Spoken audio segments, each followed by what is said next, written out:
galera do canal, aqui é o Alex Independência Financeira 72, tudo bem? Vamos conversar sobre o Navit, Nave Imobiliário Total Retorno. Investe em fundos imobiliários, é um fundo pequeno, né? De 55 milhões mais ou menos. Ele está com P sobre VP de 1,01. E ele é um fundo que eu já tive ele em carteira, né? Na carteira da aposentadoria. Eu tive um ganho de capital nele. Eu vou mostrar para vocês dar uma olhadinha agora.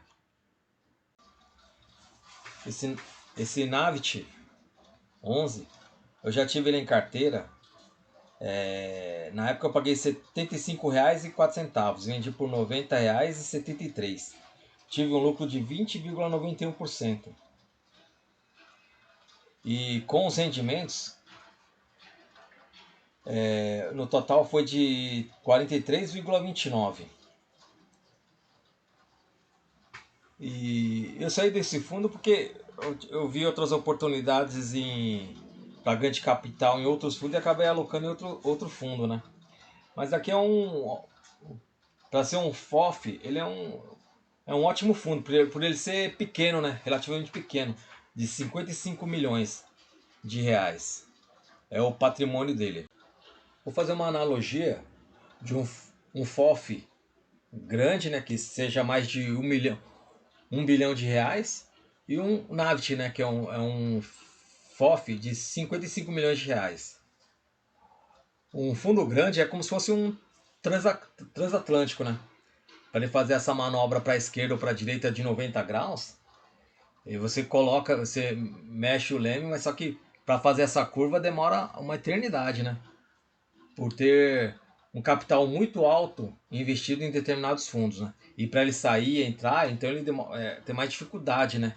De fazer essas movimentações. Enquanto que o Navit, que é um jet ski, que é um FOF de 55 milhões, ele, em cima da água, ele consegue até fazer um cavalinho de pau, né? É essa a analogia. Como é um fundo pequeno, ele investe pouca quantidade em reais nos fundos imobiliários, então fica bem mais fácil de entrar e sair e gerar um ganho de capital para o cotista. Mas o maior crédito é da gestão. E podemos observar que eles fazem algumas compras com prejuízo, mas no mensal eles sempre, a maioria das vezes, estão saindo no positivo, gerando um bom ganho de capital para o cotista. O fundo está cotado a R$ 91,51. Incrível dividend yield aqui de 15,35 ao ano. P sobre VP de 1,01, está 1% acima do valor patrimonial. Liquidez diária é pequena, né? De 151 mil reais. Então, para entrar e sair tem que ter uma certa dificuldade. Se você entrar com um valor acima de 30 mil, 40 mil, você fica com dificuldade, né? Porque vai ter muito esse spread nas cotações. Então, tem que tomar um certo cuidado. E variação de 12 meses valorizou-se 20,25%. E tem um valor patrimonial de 55 milhões 880. Número de cotistas, 612 mil cotistas. E ele vem entregando 1,19% ao mês. Podemos observar que aqui nessa época que eles estavam... Tava tudo meio baixo, os valores, as cotações dos fundos imobiliários, né? E aqui nessa época começou a dar aquele up nas cotações, né? Subindo bastante o valor das cotações. Nessa época eles fizeram muita venda com ganho de capital. E agora ele está entregando aqui, ó, R$1,10. E na valorização de 2 anos, o Navit rendeu 71,24. Ele rendeu bastante porque na pandemia os FOFs sofreram demais, né, com a cotação, desvalorizou, as cotas ficaram bem amassadas. Por isso teve essa diferença absurda aqui, né, entre o CDI, IPCA e FIX. Quem não conhece o Navit, 11, ele investe em FIIs e CRIs e outros ativos imobiliários para gerar renda e ganho de capital. Esse relatório é de maio de 2024. Cota patrimonial de 91,27, valor patrimonial de 55.883.536 e teve início em julho de 2020. Público-alvo investidores em geral. E tem uma taxa de administração de 1% do PL, 20% sobre IPCA mais IMAB 5. O que contribuiu positivamente foi os fundos de crédito. E o que contribuiu negativamente foi as lajes corporativas, varejo e ações do setor imobiliário. E aqui eles falam também que diante da pior do cenário nos últimos meses, temos reduzido a exposição à classe de tijolo e ações, e aumentando classe de crédito e caixa. E na rentabilidade, desde o início, o fundo teve uma valorização de 60,51%, enquanto o CDI deu 39,55% e o IPCA mais o IMAB 5 foi de 57,14%. E aqui no ganho de capital, eles realizaram muito ganho de capital aqui em tijolo, 71%. E o crédito, 29%. E em maio aqui, né, foi de 61% e de crédito, 39%. Então eles fazem muito giro na carteira para gerar ganho de capital. Por isso ele tem essa rentabilidade boa. O fundo ele é pequeno, mas até o relatório é pequeno. A gente vai ver aqui. O relatório tem poucas páginas. Sem muitas informações aqui dos fundos imobiliários, de quanto que eles compraram. E eles podiam mostrar, né, o que eles compraram, o que venderam com lucro, esses spreads do lucro. Eles podiam mostrar aqui, né? Fazer uma página só disso, né? Seria bem interessante pra gente. Aí, aqui, ó, as exposições dos fundos imobiliários. Eles têm bastante papel aqui, né?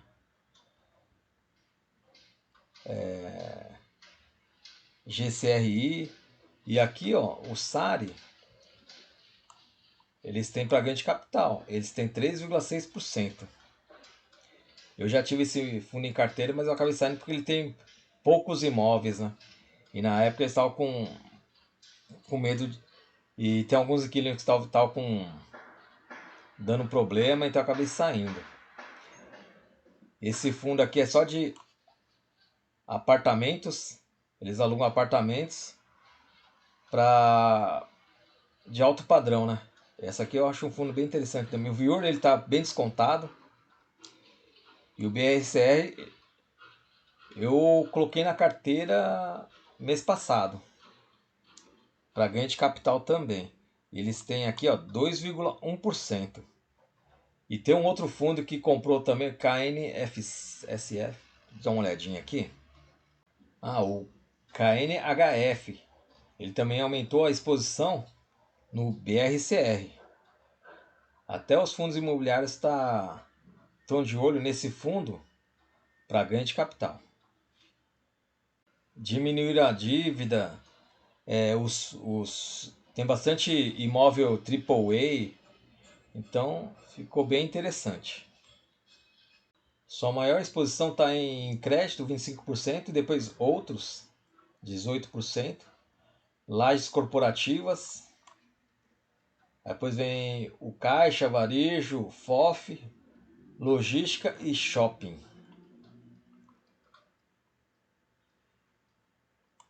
Então a sua renda majoritariamente vem do ganho de capital.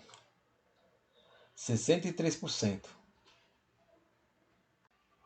E na DRE podemos observar aqui que os dividendos de fundo imobiliário teve essa receita.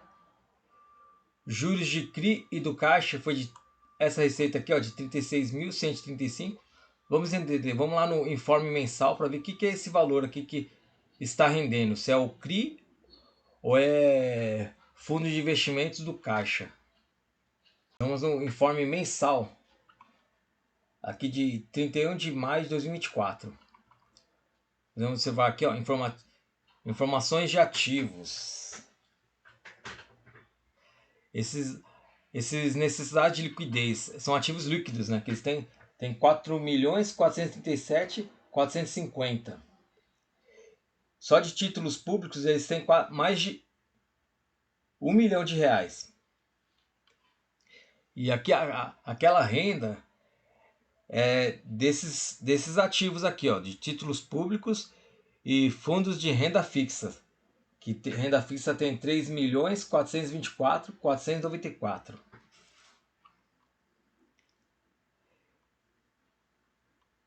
E aqui no total investido, eles têm 7 milhões, quase 7 milhões e meio em debêntures.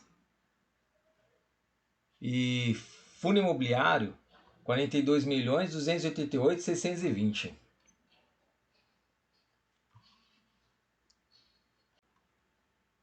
Então, essa receita aqui não é de juros de CRIs. É de títulos públicos e renda fixa, que rendeu esse valor de 36.135. Aí o resultado foi de 440.449 e distribuiu 673.510. Eles usaram a reserva acumulada para pagar R$1,10. O recorrente do fundo é de 84 centavos. Se eles não conseguirem mais fazer esse ganho de capital, vai diminuir mais ou menos os 30 centavos de rendimento. Aí aqui que ele colocou a perda de capital, despesas, resultado e o que eles usaram aqui de reserva de lucro. Por isso eles distribuíram aqui, ó, R$1,10. Com essa queda das cotações desses últimos tempos aqui, pode ser que ele não consiga gerar tanto ganho de capital e volte a distribuir 0,84. Distribuir não, volta a ter essa receita recorrente de 84 centavos. E aqui o resultado acumulado desde julho de 2020 a abril de 2024 foi de 160. Então ele teve uma rentabilidade de 60,5%, enquanto o IFIX 23,08%. E o que se mais valorizou nesse tempo foi o crédito, 53,1%. E é isso, galera. É um ativo bom, pequeno, que tem boa manobra de comprar e vender ativos. E eu já tive esse fundo em carteira. Se vocês gostaram desse conteúdo, por favor, se inscreva e dê o seu like. E muito obrigado a todos. Valeu!